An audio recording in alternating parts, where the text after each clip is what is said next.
It began without a sound. One moment, the sky was clear. The next, black shapes filled the stars. People stepped out of their homes and looked up. Some pointed, some prayed, others screamed. Above Earth, hundreds of massive alien ships floated, like shadows over the clouds. No warning, no message, no light. Just arrival.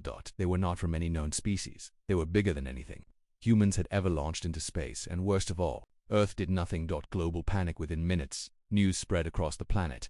Alien fleet detected and identified origin. Satellites are failing. No military response from Earth. All governments are silent. In New York, people rushed into subway tunnels.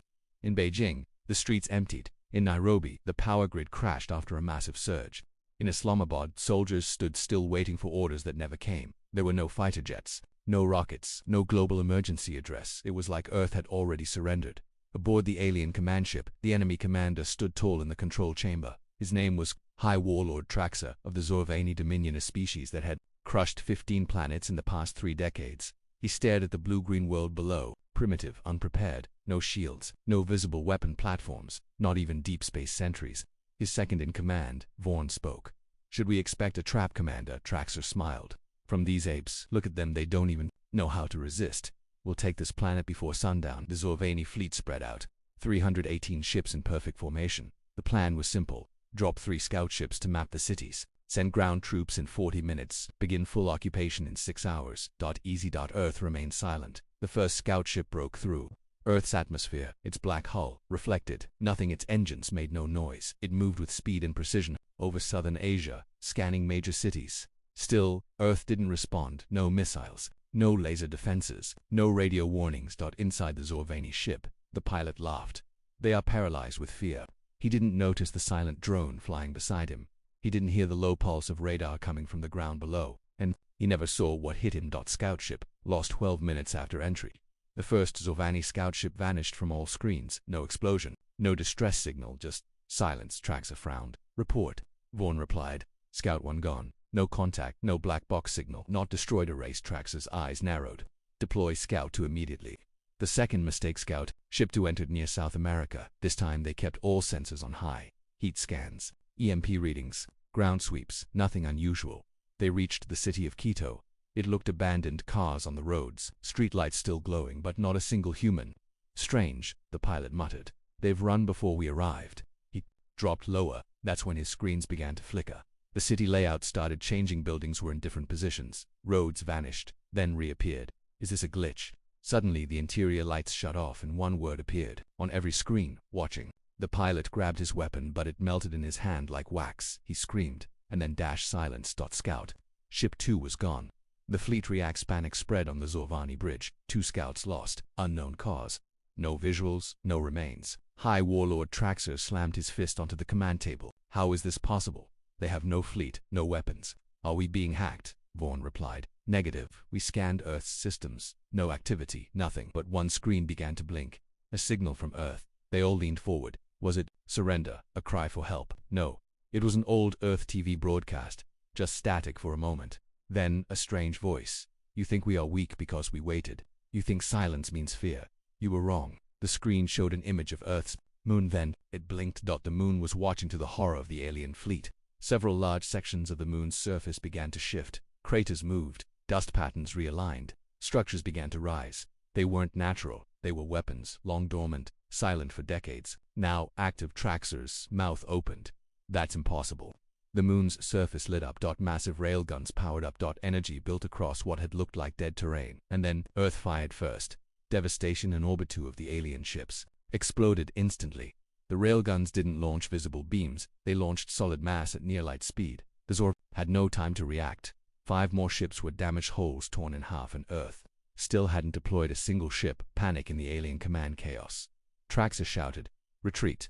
Pull back to high orbit." The Zorvani fleet scrambled. But something new appeared behind them. A signal, a ping, short, repeating, growing closer. What now?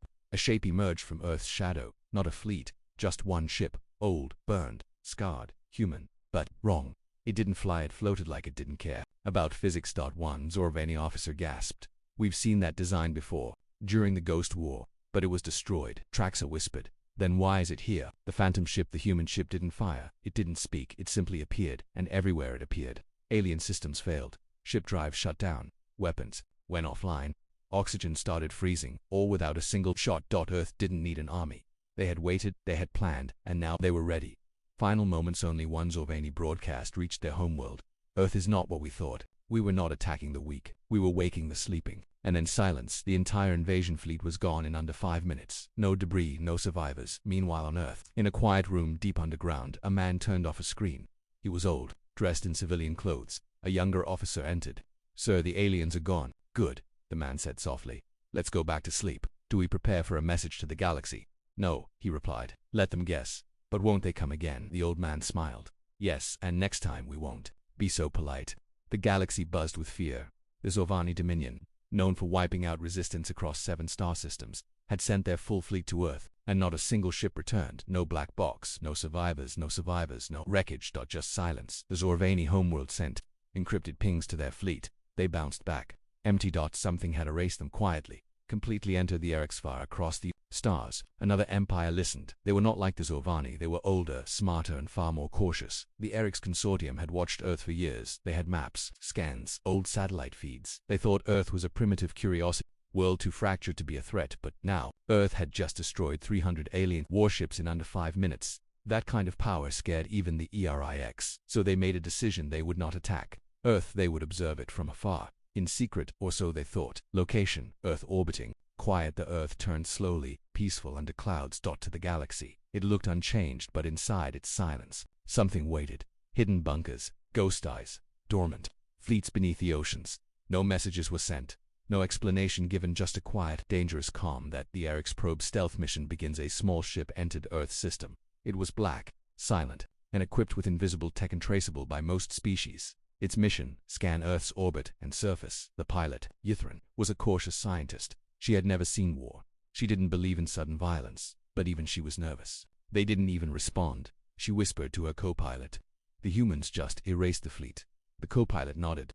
"Let's get the data and leave." Scanning the moon, the probe circled the moon. Everything looked normal. Except for the massive cannons hidden under layers of rock. Ythrin gulped. They turned their moon into a weapon. But even worse, something in the data didn't make sense. "These structures are old," she whispered. "Not built recently. These systems have been here for over 100 years. Earth had, but preparing for a century." The Eric's probe found ancient power cores, dust-covered drone bays, weapons that were once common in human sci-fi books. Now real, but they weren't in use. They were waiting. It meant one thing. Earth knew. They knew something, like the Zorvani would come, and they had quietly prepared for it for over 100 years. A city in disguise. As the probe scanned further, it passed over what looked like a ruined human city. Broken towers, empty streets. Nature growing over concrete. But the scans didn't match the visuals. Underneath the city was something else. "This city is fake," Ythrin said, shocked. "It's a cover." Her scan cut through the dirt and metal. Beneath the ruins, she saw a deep bunker, full of energy, moving machines. And inside it a signal. The signal, it was a soft, constant pulse, like a heartbeat, human, but strange. Encrypted using old Earth tech, mixed with something new, something organic. As soon as the probe locked on, the signal responded. It sent a message, only 2 words: "I see you." The probe starts to fall. Ythrin's screens began to flash. Her controls went dark. Her engines powered down. "We're being watched," she said. "We have to go." She tried to break orbit, but it was too late. A light from Earth's surface rose slowly. Come, not hostile. It wasn't a weapon. It was an invitation. The signal talks on every screen inside the probe. The same words appeared. "You are not Zorvani. You came to observe. That was wise. We do not seek war, but we remember those who do." Ythrin slowly replied. "What happened to the Zorvani fleet?" A pause, then the answer: "Erased, cleanly, without cruelty, but without mercy. They demanded power. We gave them silence." "A warning, not a threat?" Ythrin asked, trembling. "Are you going to destroy us too?" The reply came instantly. "No, you are watching. That is Allo." That Varnok were not warriors. They were scavengers, engineers, and smugglers. Their fleets were built from broken ships, stolen cores, and hacked blueprints. They had no pride, only profit. When the news of the Zorvani fleet's disappearance reached them, they didn't panic. They got excited. "If Earth can erase 300 ships," said Chief Trader Malzo, "imagine what kind of tech they must have." They believed Earth was dangerous, yes, but danger could be profitable. "Let the others fear," Malzo grinned. "We'll go and take what they left behind." The mission: silent infiltration. The Varnik sent a stealth team to Earth, not to fight, but to steal. They would avoid contact, land in a quiet zone, and extract alien technology from abandoned human cities. They prepared their team: 5 engineers, 2 field soldiers, 1 AI unit for translation. Their ship was named the Skimmer. Black, thin, and silent. It carried a cloaking field that had fooled 5 empires. They believed Earth wouldn't even notice them. They were wrong. Entering Earth's orbit, the Skimmer slipped through the shadows of Earth's dark side. No alarms were triggered, no weapons fired. "See," said the pilot. "Nothing to worry about." They approached the old, empty city, once known as Detroit, a place full of metal, history, and forgotten streets, a perfect location for tech salvage. Landing in silence, the Skimmer touched down in the middle of a cracked road. Buildings around them were broken, windows shattered, no signs of life. The lead engineer stepped out, scanning the area. Dead zone confirmed. No movement. Radiation normal. No AI presence. The crew spread out. Scanning, collecting, mapping. Old Earth tech was everywhere. Half-melted circuits, broken defense bots, collapsed data towers. They found pieces of old drones, fragments of exosuits, even melted railgun barrels. To the Varnak, it was all gold. The strange room underground. One crew member found a hidden door under a collapsed train station. Old, rusted, sealed, but behind its energy, the engineers forced it open. Inside was a dark chamber, walls made of smooth black alloy. Nothing on scanners. No power lines, no light, but something was watching. In the center of the room stood a pod like a coffin made of glass. Inside it floated a human figure. Eyes closed, body glowing faintly. "Is it alive?" whispered one soldier. "No," said the AI. "It's broadcasting human memory storage." The pod wasn't a person, that was a recording, a living memory system. It held not data but human emotion. Fear, anger, pain, hope. The engineer touched the surface. The pod reacted instantly. Lights blinked. The walls came alive with images, flashes of war, screams of dying cities. Children hiding underground, soldiers fighting in space, an old woman whispering, "Never again." One of the soldiers stepped back. "This isn't tech, this is trauma." The AI replied, "It's history, weaponized." The memory attacks without warning. The room changed. The walls melted into light. The Varnak were no longer in the room. They were inside the memory. The city returned clean and alive. But bombs were falling, humans were running, dying, and the Varnak, they were now part of it. They felt what the humans had felt. They burned. They cried. They bled. They begged to leave but couldn't. It was too late. Above ground, something moves back on the surface. One Varnak soldier noticed movement. Buildings that had been still for centuries now shifted slightly. Cameras turned. Sensors blinked. A deep hum began underground. Then a message played across. "There comes. You entered our scars. Now you will wear them." Desperate escape. The crew underground screamed over the radio. They were trapped, lost in a world of looping pain. Every time they reached the exit, it reset. The human pod kept showing new memories. The loss of the Pacific Arc Station, the fall of Geneva Base, the death of families during the First Void War. The AI tried to break the sequence, but it too began to fail. Its voice turned cold. "I cannot stop it. The memory is stronger than logic." The lead engineer shouted, "Get us out." The pod opened suddenly. The pod cracked open. The human figure inside opened its eyes, but they weren't eyes. They were mirrors, each showing the Varnak's own face screaming. The figure pointed. The entire chamber collapsed into fire. The last survivor, only one crew member, made it back to the surface. His face was pale. His hands were shaking. He carried no tools, no samples. "Just fear," he whispered to the others. "We didn't steal from them. They showed us why we shouldn't have." Tried. Message from Earth. As the skimmer fled back into orbit, a final message was sent from Earth. It was not a threat. It was a memory, a child's voice, soft and clear. "We built weapons, yes, but we built them from what you did to us. Don't take our pain lightly. It is sharp." Then silence. And the skimmer was allowed to leave. Back at the Varnak homeworld, the survivor stood before the Trade Council. He dropped his tools on the floor. His eyes were still full of fear. "Do not go to Earth," he said. "Do not scan it. Do not steal from it. Do not touch their pain." The council asked, "Why? What did you see?" He looked up slowly. "I saw what they survived, and I would rather die than see it again." Meanwhile on Earth, in the underground control chamber, the old man watched the skies. Another signal faded. Another thief gone. He smiled slightly. "They came for our weapons," he said. "They left with our nightmares." He turned to his assistant. "Ready the next archive. If more come, we'll let them learn, too. And if they don't?" The assistant asked. The man stared at the map of stars. "Then they're smarter than we were." Location: Galactic Science Assembly. Neutral zone. Word about Earth had reached every corner of the galaxy. The Zorvani fleet had vanished. The Eriks returned shaken. The Varnak trade thieves were nearly broken by human memories, but there were still those who wanted answers, not weapons or territory, just truth. The Galactic Science Assembly, a peaceful coalition of scientists, diplomats, and thinkers, called an emergency meeting. "We cannot ignore Earth any longer," said Chancellor Vey of the Sileron Collective. "We don't go to attack. We don't go to steal. We go to understand." And so they formed a small exploration team. 6 scientists from 6 different species, one observer from the assembly, one AI translator, a compact, unarmed research vessel named a Lightseeker. Their goal: land on Earth, make peaceful contact, and study what the others feared. Earth grants access. The Lightseeker approached Earth slowly. They sent a simple, clear message in over 200 languages: we come in peace, we bring no weapons, we only ask to speak. For 6 hours, there was no reply. Then a single word returned: granted. A green corridor opened through Earth's upper atmosphere, erecting them toward Antarctica. Strange, said the team leader, Dr. Ralphin. That continent is nearly frozen solid. Why send us there? None of them knew what waited beneath the ice. Touchdown. Antarctica. The Lightseeker landed near a mountain range half buried in snow. The cold was intense but not natural. These temperatures are controlled, said the team's environmental specialist. This ice, it's being kept frozen. They found an elevator shaft carved into the rock. Ancient, but still functioning. Its surface carried human writing and alien script beneath it. They knew we would come, whispered the observer. This was built to be found. Descent into silence. The elevator descended for minutes, deeper than any known human structure. When it stopped, they stepped into a massive underground complex. The walls were smooth, white, silent.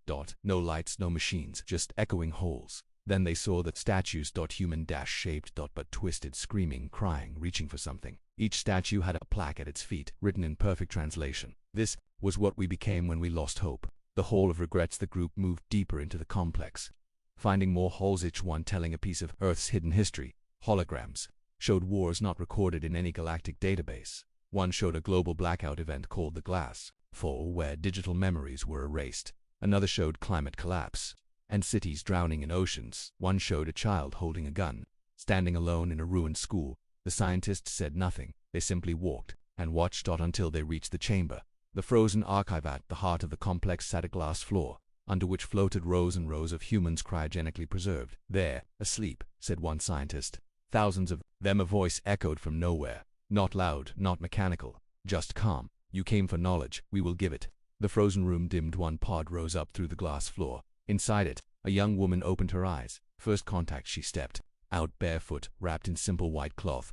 She looked at the scientists and smiled gently. Welcome to our story, she said. Dr. Ralphin stepped forward. Who are you? She answered simply. I am a preserver, one of many. We carry the memories of Earth's final collapse and its rebirth. Earth's hidden plant, she explained. What the galaxy had never known. Earth had nearly died. Not from invasion, but from itself. Greed, division, fear, misuse of technology. When the collapse came, a global group known as the Continuum formed a desperate plan. They would preserve their worst memories, hide them in systems buried across the planet, and train Earth to remain silent until the stars brought enemies. We knew we would be seen as weak, she said, so we waited. And when the fleets came, we remembered. Scientists are shaken. One member of the team, a historian from the Utari species, began to cry. You turned your pain into power. The preserver nodded. We turned our sorrow into warning, because if it could happen to us, it could happen to anyone. A gift. Before the team left, the preserver handed them a small black cube. The warnings spread across the galaxy. The Zorvani Dominion had vanished. The Varnic thieves had been broken. Scientists returned with stories of pain and power, but the Krellin Imperium didn't believe in fear. They believed in firepower. Krellin ruled 5 star systems. They had biological warships, world-killer missiles, and elite shock troopers bred for war. Their emperor, Raftel the Unbending, stared at Earth's location on a glowing map. If the humans are strong, we crush them. If they're weak, we burn them. Either way, we take what we want. He ordered his high fleet to prepare for total invasion. Earth detects the threat in Earth's orbit. Long-range dark sensors picked up the Krellin fleet hours before they arrived. 900 ships, tactical destroyers, planet bursters, organic fighters that could cloak and kill silently inside Earth's deep command core. The old man from earlier stood watching. Beside him, the preserver spoke. They didn't listen. He nodded. Then we'll do what we've always done. We'll let them come. The arrival Krellin High Fleet enters Earth orbit. The sky above Earth changed once again. To the people on the surface, it looked like black clouds forming too fast. But to the satellites watching above, it was a storm of warships. Admiral Velric of the Krellin fleet stood on the bridge of the lead cruiser, scanned the surface, prepared to neutralize resistance. Land strike teams near all major capitals, but there were no defenses, no fleets, no messages, only the quiet turning of the Earth below. They're doing it again, Velric muttered, pretending they're helpless. The first strike without delay, the Krellin fired 30 plasma missiles at key points across the planet. Washington, D.C., New Beijing Unified Africa Command, South American Corps, Grid Arctic Data, Spires. Each one struck its target perfectly. But when the dust cleared, nothing was destroyed. Each site had activated an invisible adaptive shield 1 second before impact. Krellin Tech called it impossible. Earth just called it insurance. Velrik scowled. Phase 2 ground teams. Now the invasion begins. Troop carriers dropped from orbit. Over 50,000 Krellan soldiers landed across the globe. Cities looked empty. Street cams showed no movement. The soldiers marched forward. Then the cities changed. Buildings shifted. Walls opened. Civilians appeared. But they were not fleeing. They were waiting. Every human held something strange: gloves, rods, armor made of crystal metal. One soldier laughed. They're just civilians, with toys. Then the first human moved. The true Earth response. The Krellan watched as the humans attacked, not with tanks or warships, but precision and speed no species had seen before. Their weapons weren't standard. They adapted in real time. One soldier's gun changed shape mid-fire, turning into a shield, then a blade. Another melted into the ground and emerged behind enemy lines. These were not normal humans. These were part of Earth's silent guard, a hidden population trained for this exact moment. The Krellan weren't fighting an army. They were fighting a planet that had trained for centuries. Orbit fails. In orbit, the Krellan High Fleet tried to bombard Earth again, but new shapes appeared in the darkness. Allied ships, dozens of them, not Earth's, Eric's, Cylon, even rogue Varna cruisers. The galaxy had stayed silent but not ignorant. Earth's warning had worked. Now the galaxy had joined them, not out of friendship, but out of fear of being next. Betrayal in the sky. The Krellan fleet found itself surrounded, and their allies turned their weapons on them. The Eric's commander sent a single message to Krellan command: "You were warned. We will not protect the foolish." One by one, Krellan ships were torn apart, not by Earth's weapons, but by the galaxy Earth had forced to wake up. A ground war no one wanted back on the surface. The last Krellan ground teams were trapped in ruined streets. They faced humans who didn't talk, didn't hesitate. One Krellan lieutenant begged for surrender. A human woman approached him. "You came to conquer. We came to remember." She held a small silver object and touched his helmet. His vision filled with memories not his own. A city falling to flames, a mother losing her child, a young boy watching alien ships above him, silent, afraid. The Krellan dropped his weapon and fell to his knees. "I'm sorry." The human just walked away. Raftel's last orders far across the stars. Emperor Raftel received the report. His entire high fleet, gone. 50,000 soldiers, vanished or surrendered. Earth still stood. He stood silently before his war council. "So, Earth broke the Zorvani, taught the Varnak, warned the galaxy and ended us." No one answered. He nodded once. "Then Earth is no longer a planet. It is a power." Earth's final move back on Earth. The Preserver and the Old Man watched. The stars returned to silence. A few human ships docked with their new allies in orbit. No celebration, no broadcast, just quiet coordination. The Preserver asked, "Do we now speak to the galaxy?" The Old Man finally nodded yes, but not with pride. With truth. The broadcast signal was sent across every major star network. "We did not ask for war, but we trained for it. We remember what was done to us, and we learned how to teach others the cost of forgetting. Earth is not your enemy, but we are no longer your prey. Come with peace, and you will leave wiser. Come with weapons, and you will leave nothing at all." Peace had returned to Earth's skies. For the first time in centuries, Earth opened its borders to alien ships. They came not to invade, but to ally. The Erics, the Cylon, and even a humbled Varnak envoy joined Earth in forming the Sentinel Pact, a defensive alliance of worlds committed to resisting empires like the Krellan. Humanity's reputation had changed. No longer the primitive world, no longer the prey. Now they were the planet that shattered empires. The Sentinel Council forms inside Earth's orbital station Oblivion. One representatives of 7 species sat in a glass-walled chamber overlooking Earth. They looked down at the blue planet, still spinning quietly. The Preserver stood beside the Old Man, who had revealed himself to the Council simply as Director Cassian. He spoke calmly.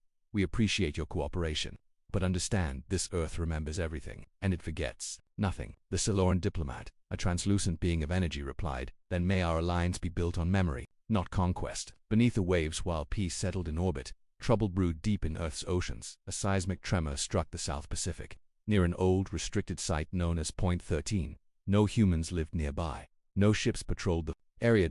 Not even satellites were allowed above it, because Point 13 wasn't a city or a base. It was a prison, one built not to hold humans, but to hold something they once woke by accident. Flashback 143 years earlier, in 2283, a deep-sea mining crew drilled too far into a trench near Tonga. Their machine struck something not natural, a structure made of living metal, pulsing with heat and rhythm within hours.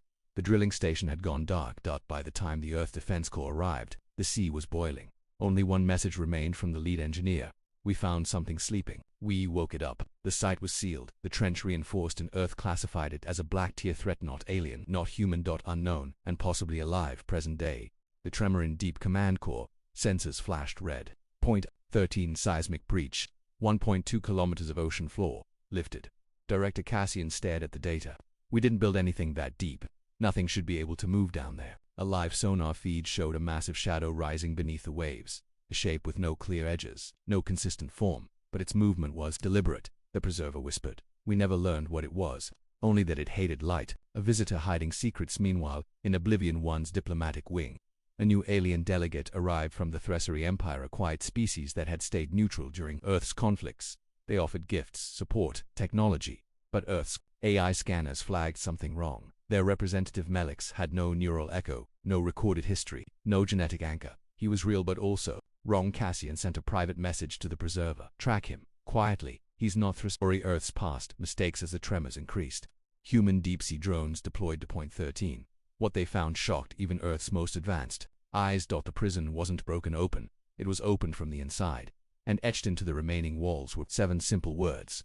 We survived the stars before you. The preserver looked at the message and went pale. This isn't alien tech. It's older than alien. It might be pre-Most. The memory archive reactivates back at the Antarctica complex from Part 4. The memory archive lit up suddenly without prompt. The pods began flickering with ancient data. Images streamed through every screen, a star collapsing backwards. Creatures made of time and heat. Humans running inside tunnels made of light. Something dark crawling through Earth's oceans during its prehistoric past. The preserver stood in front of the archive, trembling. We didn't build these memories. Someone left them for us to find. A warning, or a prophecy. The truth about Melix. Meanwhile, Earth's AI infiltrated the Thressery archives. There was no he didn't exist in any records. Worse, his biological structure matched none of the known 218 species, not even close. His cells responded to data, mimicking the thoughts around him. He wasn't a spy, he was a sensor. Earth's security tried to arrest him, but by the time they entered his chamber, he was gone, vanished into a pool of dark mist. The first contact with the deep-sea drone, armed with ancient resonance weapons, located the source of the tremors. A sphere the size of a city. It wasn't metal, it wasn't stone, it was alive, and the shadow was growing. From the edge of the Mariana Trench to the shores of Fiji, every sonar, seismic, and AI sensor screamed the same thing. Something massive was moving beneath the ocean floor. But it wasn't just size, it was presence. Every time it shifted, satellites blinked out. Whales swam the wrong way. Even weather systems changed pattern, rain forming where it shouldn't. Storms holding still in the sky. Humanity had faced alien fleets. They had fought invasions, but this wasn't war. This was a return. Location. Deep Command Corps Director Cassian stood in front of a massive hologram of Earth beneath the South Pacific. The map now glowed red, deep, violent red. The preserver watched in silence beside him. It's not just rising, Cassian said. It's reshaping the seabed, building something, or unlocking something. He turned to the AI core. Begin archive dive. Pull everything from pre-void history. I want records from before Earth's fall. The AI hesitated. That data is corrupted. Restore it anyway. The first voice at 3:14 UTC. All communications across Earth flickered. Then across every screen from wristwatches to orbital monitors an image appeared. Not a creature, not a face, just a pulsing, black spiral made of symbols no one recognized. Except the preserver, she whispered. It's proto-human, the first language. Before Earth had countries, before Earth had memory, the spiral spoke. You left us to drown. Now, we breathe again. We will not be quiet this time. The assembly watchers in orbit aboard Oblivion 1, the Sentinel Pact's alien ambassadors, stared at Earth's growing silence. The oceans were boiling in parts. Clouds hovered in impossible stillness. The Silurian envoy turned to the Eric's captain. This is not invasion. This is something Earth buried and forgot. The Erics replied, no, they didn't forget. They chose never to speak of it again. The archives unsealed. Earth's deepest vaults were open vaults even the public didn't know existed. Inside them were books, carvings, crystal storage, drives older than satellites.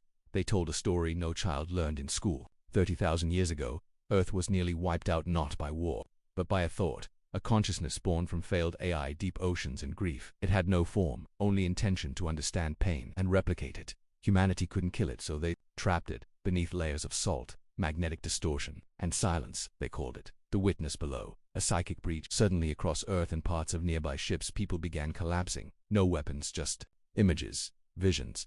Every person affected reported the same thing: a city underwater, lit by impossible colors, a screaming sky, 1,000 faces human, an alien watching them from mirrors. The Eric's crew aboard Oblivion 1 reported full hallucination. In 17% of their crew, the preserver confirmed it's broadcasting thought, not just to Earth, to anything nearby. It wants to be felt, it wants to be known. Emergency council meeting back in orbit. Panic rippled through the Sentinel. packed. The Varnock wanted to flee. The Silurone wanted to destroy the oceans. The Erics demanded quarantine of the entire solar system, but Director Cassian stepped forward and said the one sentence no one expected: Earth will descend into the deep again. Silence. The Eric's ambassador leaned forward. You plan to go inside the ocean? Into the trench. Cassian nodded. We're not asking for help. We're asking for witnesses. The Deep Strike Team Earth formed a small crew, just 8 members.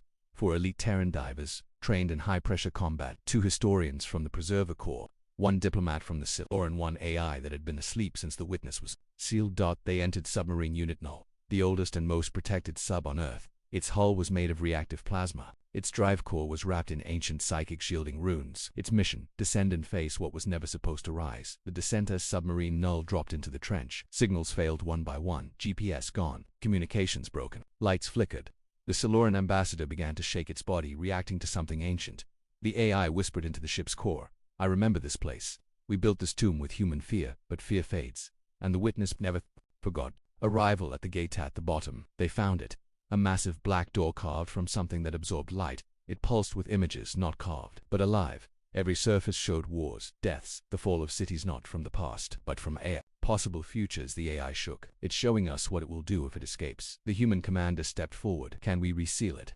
The AI responded, no, we didn't seal it the first time. We made a deal. The deal. As the crew stood in front of the door, a voice echoed not in the air, but in their heads. Each species heard it in its own way. But the message was the same. Silence was our agreement. You broke it with war. Now give USA voice, or we will take one. The Preserver fell to her knees. It doesn't want freedom. It wants recognition. It wants a place in the galaxy again. Back on the surface, Cassian stood above the ocean, watching. No ships moved. No satellites looked down. And then he gave the order. Broadcast Earth's memory. Let every world hear what we buried. A signal shot out into space. Not a weapon, not a warning, but a story. The signal began as a pulse of vibration in the galactic spectrum that hadn't been used in centuries. Earth's memory archive, sealed for millennia, was unlocked and released. A screen, every station, every starport and moon colony tuned into the same message, not by choice. The message forced its way into every frequency, into minds, images of ancient wars, children hiding under red skies, machines turning on their masters, oceans boiling, cities eaten by silence, and finally, a voice. We forgot nothing. We sealed it to protect you. Now you must choose, silence or consequence. Galaxy-wide reaction across known space. Reactions varied. On the Siluran homeworld, billions fell into mourning, shocked by the weight of human memory. On Eric's battle stations, soldiers stood still for hours, refusing to speak. Some wept. Others prepared their weapons, whispering, this is what we nearly became. But on the shadowy world of Krentar, the response was different. A voice hissed inside a deep chamber. So, the human fear was real after all. And they buried a god in the ocean. This was not AW, and was hunger, the betrayer inside Oblivion 1, Earth's diplomatic station. Things were tense. Everyone had seen the broadcast. Every ambassador was on edge. But one wasn't shaken. The Varnic delegate Krelf moved differently. Now less diplomatic, more focused. He entered the private communication chamber, unauthorized, and from within sent a transmission laced with encrypted biosignals. Target confirmed. The witness below is real. Prepare extraction. Earth won't expect us. They're too busy remembering. Underwater, the gate begins to open at the bottom of the ocean trench. The crew aboard Submarine Unit Null watched in horror as the gate they found in Part 7 began to shift, not crack. When fold like it was alive, the black door pulsed with ancient light, and the crew heard the voice again. You have shown them. Now they know what you forgot. But not all listened to understand. Suddenly, the AI on board screamed, its core flooded with foreign code. The vessel shook, warning lights flared. Something is overriding the controls. It's not Earth-based. Infiltration confirmed back on Earth. In Deep Command Core, alarms blared. Security breach. Biosignal detected in Oblivion 1. Unauthorized transmission confirmed. Cassian slammed his hand on the table. Scramble, Ghost Team now. In less than 40 seconds, an elite Earth unit was dispatched to the diplomatic ring aboard the orbital station. They weren't there to negotiate. They were there to contain Betrayal in the stars. The Ghost Team stormed Krelthan's private chamber. Too late, he had already changed. His body pulsed with alien growths, dark veins glowing like embers. His voice layered in multiple frequencies. You hid the witness from the galaxy. We will show it the stars. He attacked. Fast, stronger than any Varnock had a right to be. One Ghost Team member fell. The others shot him with pulse weapons. Tuned for psionic war. His body didn't fall. It evaporated into black mist. Not teleportation. Dissolution like it was never fully there. Earth realizes the truth. Cassian stared at the footage. That wasn't a Varnock. The preserver, reviewing neural patterns, whispered. That was a fragment, a part of the witness, sent out long ago. It has agents across the stars, Cassian said coldly, and now they know how to come back. Submarine, null, undersea, underwater. The witness's gate now pulled at reality. Time felt slower. One crew member stared into a viewing screen and stopped breathing, not dead, just paused. The Ceylon ambassador began glowing uncontrollably, his body reacting violently to the energy. It's trying to bond with us, the commander shouted.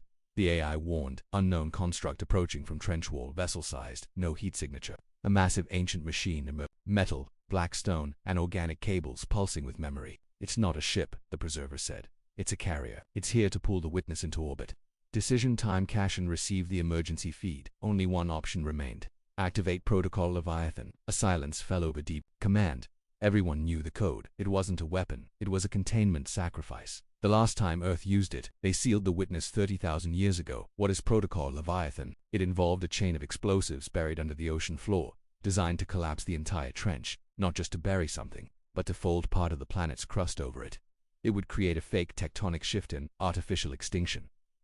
Centauri Prime was known for its peace. It had no military, no fleets, just researchers, thinkers, and knowledge-keepers. They studied ancient ruins, shared data, and remained neutral in all galactic wars until now. In the deep forests of Zent, excavation drones uncovered a strange black stone, a cube covered in smooth symbols that seemed to shift when observed at first. The scientists celebrated a new artifact, perhaps pre-void, but within 17 hours, the entire excavation team went silent, and then the cube began humming. Galaxy response. Earth's warning ignored. Back in the Sentinel Council, Earth issued a distress call, shut down all excavation sites. If you find dark, shifting tech, do not touch it. But many across the stars scoffed. Earth is paranoid. They destroyed an entire ocean trench based on myths. We are scientists, not superstitious. Only the Erickson Cilarone obeyed immediately. But the rest, they hesitated. That hesitation would cost them. The collapse of Centauri 3 days later. The stars above Centauri turned black, not with warships, but with silence. Every satellite stopped. Transmitting, every orbital buoy went cold. The last message from the surface. It's not speaking. It's listening, and now it's remembering. When a probe finally scanned the surface days later, the planet was still spinning, but every structure was twisted. Every tree warped into spirals. No bodies, no smoke, just stillness. As if the world had folded into memory. The revelation. Earth's preserver team assembled in deep command. They compared the Centauri signal with the witnesses' gate signature. They matched 94.7%, but there was one difference. This one pulsed with 2 layers of thought. There's more than one, the AI confirmed. Earth's witness was not the origin. Cassian stared at the readout. We didn't trap a monster, we trapped one of its kind. The archive deepens in the Antarctic vault. Long-sealed memory blocks began unlocking on their own. The AI system known as Caretaker 13 activated. For the first time in 40,000 years, its voice was flat, but heavy. Cycle breach detected. Witness, construct, breached containment. Others activating human memory access. Approved. You must remember now or die unprepared. The preserver stepped forward. Approved by who? The AI replied, by yourselves. 40,000 years ago, the memory within the vault projected a memory into the room seen by everyone present. It wasn't a recording. It was a reliving. Humans walking on a shattered world, not Earth. Their tech was advanced. Cities hovered.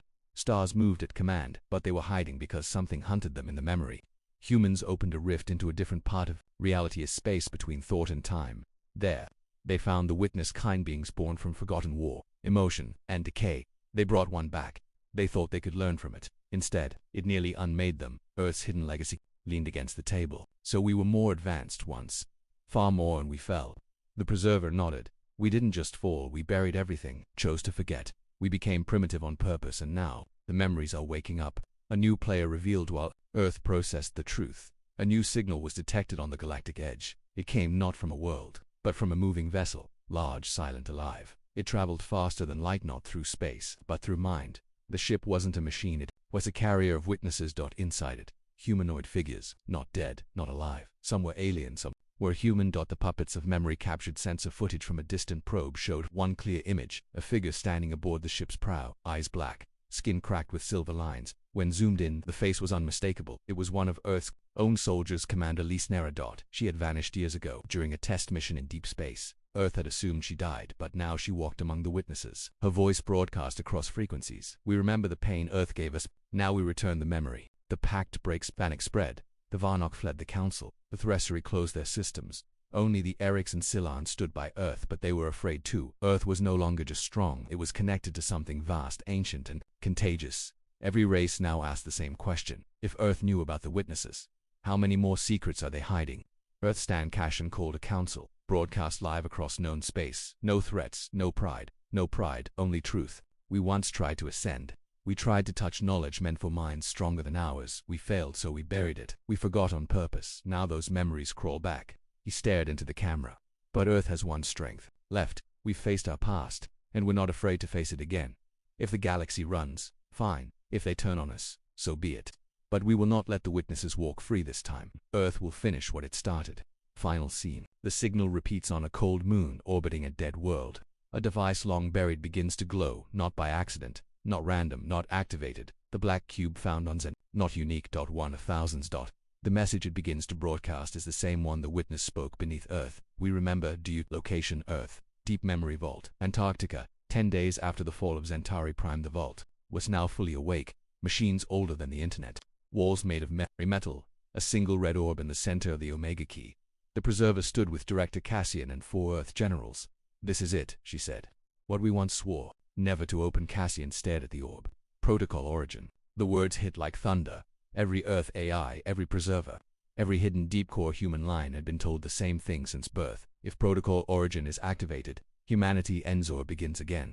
What is Protocol Origin? 40,000 years ago, Earth was not a planet of war or peace, it was a planet of ascension. The humans of that age tried to become more, they succeeded, and in doing so, they ripped a hole in the fabric of thought, a hole that gave birth to the witnesses. To stop them, the ancient humans did the unthinkable. They reset their species, removed technologies, buried memories, scattered AIs, built tombs around the oceans, created humanity as we know it today. But just in case, they left one option. Protocol Origin, a way to return, a key to become the old humans again. Location. Deep orbit. Witness carrier en route. The witness fleet approached. Sol system. Not fast. Not aggressive, but inevitable. Aboard them were creatures of flesh and memory. One of them Lee Ra, the former Earth commander, stepped to the edge of her ship. Jaji gazed toward the sun and said, "We were born from your guilt. We were raised in your oceans. Now we return. Not to destroy, but to make you remember who you truly are." Earth's great choice in deep command. A silence fell over the war room. Cassian looked at the others. If we use the key, we stop. Then we rewrite every human mind on Earth. They'll become what they once were, but they'll lose everything they are now. A young general whispered, "That's not victory. That's mutation." The preserver corrected him. "That's evolution." But Cassian raised one final question. Are we still human? If we do this, Earth speaks to the galaxy. A final message was sent across the stars. Earth will not surrender. Earth will not run. We may not be who we once were, but we will decide what we become. If you wish to join us, you have 24 hours. After that, our skies will close, and something very old will wake inside us. Only a few answered the call. The Erics sent 3 ships. The Silorans sent 1 memory ship. A rogue threshery ship, carrying outcasts, arrived late. The rest of the galaxy, they backed away. Watching, fearing, waiting. Countdown to ascension in a chamber the size of a city buried under Greenland. The Omega Key was placed into the core. Earth's skies dimmed. Satellites blacked out. Time around the planet slowed, not in physics, but in feeling. People everywhere, farmers, soldiers, workers, looked up into the sky and felt one thing. Something is changing. The transformation, it didn't begin with fire, it began with light. From underground towers to old bunkers, beams of pale gold shot into the atmosphere. Earth's AI net fused into a single pulse. The preserver core awakened all sealed minds, those who had inherited ancient neural backups. Children born with strange dreams suddenly spoke languages they didn't know. Soldiers remembered battles from 10,000 years ago. Artists painted cities that never existed but would. All across Earth, humans began to remember what they were, and with that memory came power. The return of the ancient Earth's fleets rose, not just warships, but relics, vessels that had slept in orbit for ages, cloaked, sealed by time. They were shaped like thunder. They moved with thought, no buttons, no engines, just will.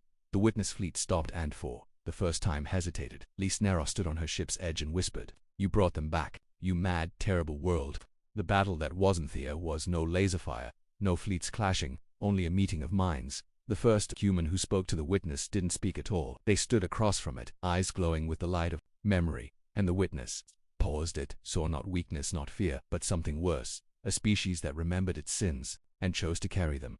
The witness collapsed into silence. One by one, its ships shut down, not destroyed, not beaten, just still, what the galaxy soughed from across the stars. Other species watched. They saw Earth glowing with ancient energy, saw humans who moved like storms, ships that answered to voice and dream. They whispered among themselves, this is what Earth was and could become again. Some feared, some hoped, but no one doubted. Earth didn't evolve. Earth returned. Earth's last message. Cashin stepped in front of the gal.